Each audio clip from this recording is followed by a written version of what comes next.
Hello guys, welcome back. Foxes Abroad. This weekend is just an update and some fleet maintenance. So I gotta wash the cars today, but it's typical English weather. It's been raining all weekend, and this is the brightest it has been. Got a little break in the weather before it starts raining again. There's some blue back there, but yeah, gotta wash the daily.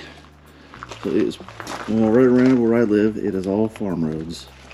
And there's mud and dirt and tractors, and cars get crapped up pretty darn quick. So, gonna give it a wash. Wanted to wash the van and the wife's go around, but this is the primary focus today. So, everybody likes these snow foam setups, so I figured I'd give it a try, and I gotta say, I really like it. It's really easy. My setup is just a little Greenworks pressure washer. Hooked up to, actually my house is pretty awesome when I'm renting here in the UK. It has twin outlets on the side of the house, one for hot and one for cold, and I got another pair over there which I've hooked up, so I wash the car with hot water. And it's if you've ever done it, you just don't know what you're missing. It just works so well. So, but yeah, got a little cheap, like $25 snow foam gun. So when I go back to the States, this 220 pressure washer isn't going to do me much good. But the way I got it hooked up is I got these lines here with quick disconnects. So I can take the hose stuff off and attach my nice sprayer with removable nozzles and stuff like that. So I can kind of keep all this stuff and just get a new pressure washer when I get to the States. I can still use that. So it's like my investment is not wasted. So we're gonna get, everybody likes the snow foam videos. I don't know why, maybe get the clicks and the likes or something, but we're gonna do it. I'll try to put you on a tripod and show you how it comes up. So, other than that, got John's T5 bits, or his old clutch and bell housing. I went through the little blast cabinet here yesterday since it was raining. Just spent a couple hours cleaning parts. So stuck a little bit of fresh glass media in there, and the bits came up really nice. Transmission is completely disassembled, washed and ready to go back. You can see how shiny it is. So even though his transmission wasn't that dirty, it still has to get the same amount of treatment everything else gets. But we got some parts in order. Got us a second gear. Got us a new input bearing retainer. So this is the one. I don't even know if I can pull it apart one-handed. Nope. So, but yeah, this tube came off the housing. So we got another one coming from LMR. Should be here in a few weeks. So got a new tail shaft bushing to put in, new seal. And John always had a problem with the speedometer being off, even though he has 373 gears. And we had a red drive gear, 21-tooth driven gear in it. But I pulled it apart and realized this was an 8-tooth drive gear when it should be a 7-tooth. So that was throwing the numbers off. So that's why the speedometer was always reading high. So I also got one of those on order as well.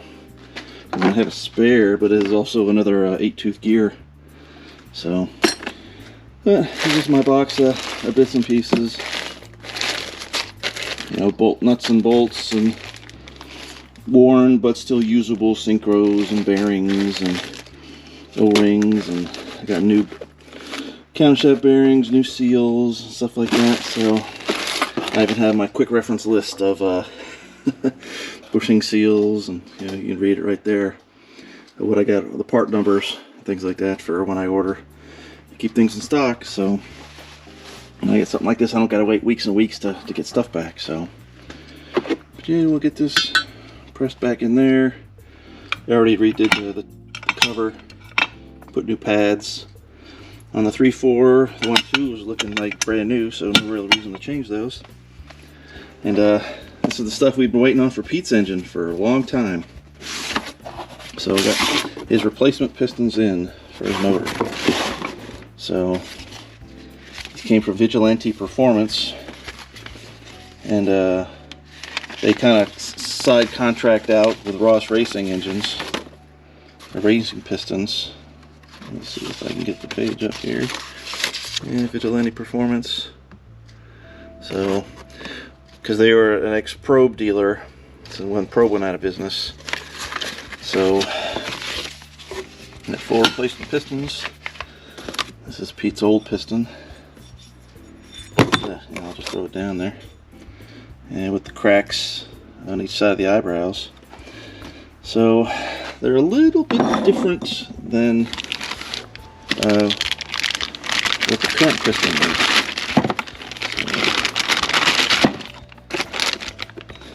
So, getting out of the way. So if you can see, the combustion chamber is different, but the CCs are the same. So the eyebrow got moved over this way a little bit, but this is due to the twisted wedge combustion chamber. This is a more accurate representation of the actual chamber than this one is. So it should have a better flame travel and compression squish area. But beggars can't be choosers when it comes to this kind of stuff. I mean, it's not going to be perfect, exact match for match, but this is as close as we're going to get, and it's going to get him back on the road. So, I mean, these pistons all together, just these 4 pistons were like $580 because they're custom made. And you can see underneath, made by Ross, and these old ones were made by Probe. And there's quite a bit of updates, I guess you call it, as far as modern enhancements from technology, from new versus old. You can see it's got like extra strengthening ribs, and these ones don't have it.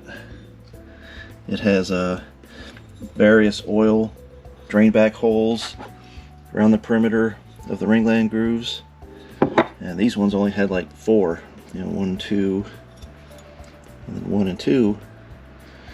I mean, it's a better engineered piston. It's just going to be an odd one that the engine only going to have 1 of these to get it going again.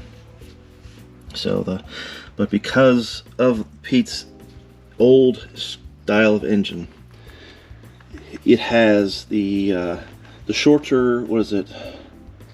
I'll throw it up on the top corner here, of like 5.31 something inch long connecting rod, because back in the day they worried about having the piston pin protruding into the bottom ringland groove.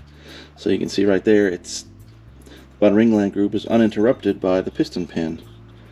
So, and that's why they did it. This was supposedly the hot ticket to stop people from burning oil back in the day, but it really didn't pan out to be anything of any consequence. So this idea got dropped in favor of the 5.4 inch long rod. And you just had a, what do you call it, like a support ring underneath your oil ring. And that was adequate enough for everything from when they started doing that until now. So, and it's still going on. But because this was a holdover piston, this was still the cheapest way to get his engine going again, versus buying all new pistons or all new rods and pistons and getting everything rebalanced and taken apart. And yeah, even at $580 minimum order for 4 pistons, it was just the cheapest and most logical way of doing it. It's just taken 4 months to get here. So to get them made and machined, and but hopefully next week on Wednesday we'll be back at Pete's house putting his motor together. So, but with that, so that's all done. We're gonna get back to washing the car. This is the stuff that I use. It's really good stuff. Bolt Hamber, touchless, sugar-based snow foam pre-wash. But because my car, I got ceramic coating on it that I did myself, all I do is this stuff, hose it off with the pressure washer, and it's done. Yeah, I blow it off with the leaf blower. I'll use a drying towel, and I don't gotta scrub anything. And so I'll give it a wash here, put you guys on tripod, and yeah, let's go see how it turns out.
Yep, so there's a crappy video. Washing the car in the rain in England, so. You got your window of opportunity, you gotta take it, or else it's not gonna get done. So, is this a shade from the light? Yeah, it's that stupid light up there. But, she's clean. Hopefully it stays that way. Windy carport. I'm sure the front's gonna get hit a little bit with some rain. That's alright. Once the dirt's off of it, it'll be looking good. Hopefully for one day at least, going to work. And if not, I'll drive the dirty cars. Those two. So, alright guys, this is a little update, and I'll catch you again soon.